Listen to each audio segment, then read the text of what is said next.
ఏండి ఏం చేస్తున్నారు ఇక్కడ? చేసాడు ఇవాళ నాకు వంట చేసి మూడ్ లేదని బాబు చాలా సరగ్గా ఉంది. నేను 100 ఆరాలు ఇస్తాను, నా కోసం కొంచెం కూర వండేస్తారు ఇవాళ. నీకు 200 ఇస్తా, నువ్వు వెళ్ళి చేసుకోపో.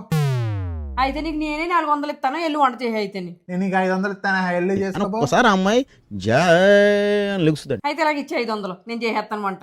ఏయ్, ఇస్తాను కదా, 500? అరే ఏంట్రా ఇది? డబ్బులు ఇస్తారన్నప్పుడు గుంజేసుకోవాలి అంతే. అట్లుంటది మనతో. మొత్తం అంతా తీసేసుకున్నాను, ఓ కంగారు అడిపోక మళ్ళీ నేను ఎంతో తీసుకోను. రేపొద్దున 2 కూరలు వండుతాను, ఇవాళ 1 కూర, రేపొద్దున 2 కూరలు. 5, 5, 5, 3 5లు 18.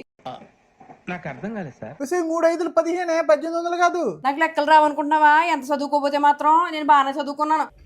మీరు కూడానండి, ఇంట్లో ఆడోళ్ళు ఏం పని చేయట్లేదు, డబ్బులు సంపాదించలేదని ఎవరైనా అన్నారనుకో, అసలు ఊరుకోకండి. ఇలాగా మంచిగానే వంటలు చేసుకుంటా కూడా డబ్బులు సంపాదించుకోవచ్చు ఇంట్లో మొగుడు దగ్గర.